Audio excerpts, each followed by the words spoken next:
सुजरोला में मेजर कविता के अंतिम संस्कार के दौरान सैकड़ों लोग उन्हें श्रद्धांजलि देने पहुंचे। कविता मील का पार्थिव देह राजौरी से विशेष वाहन से पीपली लाया गया, जहां से सुजरोला तक तिरंगा यात्रा निकाली गई। सेना के वाहन में रखी पार्थिव देह के साथ देशभक्ति के नारे लगाते हुए तिरंगा यात्रा में बड़ी संख्या में क्षेत्र के युवा शामिल हुए।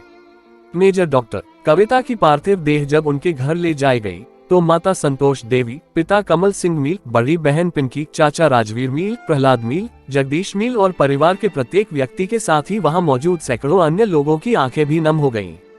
हर जुबान पर डॉक्टर कविता की योग्यता और देश सेवा के प्रति उनके जज्बे की ही चर्चा थी। पिता कमल सिंह ने बताया कि 30 सितंबर को कविता से फोन पर बात हुई थी। तब कविता ने बताया था कि 8-9 अक्टूबर तक आऊंगी। कविता मील ने 2018 में मेडिकल ऑफिसर के रूप में जोधपुर मिलिट्री हॉस्पिटल में आर्मी की ड्यूटी ज्वाइन की थी।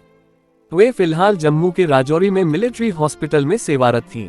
3 महीने पहले ही कविता का मेजर की पोस्ट पर प्रमोशन हुआ था और 6 महीने पहले शादी हुई थी। कविता के पति डॉक्टर दीपक कुमार भी आर्मी में मेजर हैं और बीकानेर पदस्थ हैं। डॉक्टर कविता का भी प्रमोशन के बाद ट्रांसफर प्रक्रियाधीन था और वे 9 अक्टूबर को बीकानेर ड्यूटी ज्वाइन करने वाली थी। बताया जा रहा है कि राजौरी में साथी सैन्य कर्मियों ने उन्हें फेयरवेल पार्टी भी दी थी। किसी को नहीं पता था कि मेजर डॉक्टर कविता मील इस तरह आखिरी सफर पर निकल जाएगी। मेजर डॉक्टर कविता मील के अंतिम संस्कार में जनप्रतिनिधि और अधिकारी भी बड़ी संख्या में पहुंचे।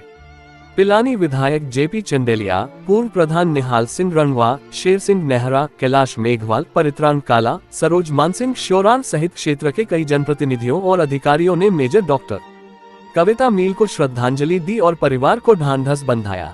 मेजर डॉक्टर कविता मील के अंतिम संस्कार में सैकड़ों की संख्या में आसपास के ग्रामीण क्षेत्र के लोग मौजूद रहे। डॉक्टर कविता के पार्थिव शरीर को बड़ी बहन और चचेरे भाइयों ने मुखाग्नि दी। अंतिम संस्कार में मौजूद युवाओं ने गगनभेदी देशभक्ति के नारों के साथ गांव की बहादुर बेटी को विदाई दी।